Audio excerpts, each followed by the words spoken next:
కొత్తగా ఎవరైతే ప్రిపేర్ అవుతున్నారో వాళ్ళకి తరచుగా అనిపించే ప్రశ్న ఏంటి అంటే ఈ స్క్వేర్స్ కానీ క్యూబ్స్ కానీ ఫ్రాక్షన్స్ కానీ ఎంతవరకు నేర్చుకోవాలి అనేది ఉంటుంది మైండ్లో.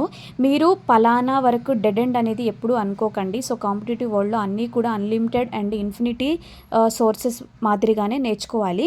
మీరు సింప్లికేషన్స్ చేసుకునేటప్పుడు తెలియకుండానే ఫ్రాక్షన్స్ క్యూబ్స్ స్క్వేర్స్ అన్నీ వాడతాం. కానీ మీరు నేర్చుకునేటప్పుడు సపోజ్ ఏం చేస్తారు అంటే స్క్వేర్స్ ఒక డైలీ 30 పెట్టుకోండి, 40 పెట్టుకోండి. అవి నేర్చుకున్న తర్వాత మీరు దాన్ని ఎక్స్టెండ్ చేసుకుంటూ పోతూ ఉంటే అది మీకే బెనిఫిట్ అనమాట.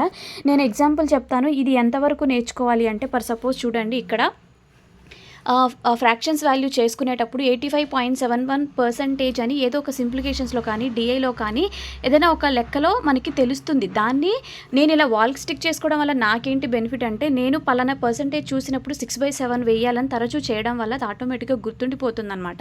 సో ప్రాక్టీస్ చేస్తున్నప్పుడే వాటి యొక్క వాల్యూ అనేది తెలుస్తుంది. సో ఎంతవరకు అనేది మైండ్లోంచి తీసేయండి. మీరు కంటిన్యూషన్గా నేర్చుకుంటూ ఉండండి. లేదంటే క్లాసెస్ వినండి. క్లాసెస్ వింటున్నప్పుడు వాళ్ళు చెప్పే పర్సంటేజ్ వాల్యూస్ని మీకు నోట్ చేసుకుంటూ ఉండడం వల్ల ఏంటంటే అలాంటి రిపీట్ అవుతూ ఉంటాయన్నమాట. అది నేను చాలా ఎక్స్పీరియన్స్ చేశాను. మీరు కూడా ట్రై చేయండి.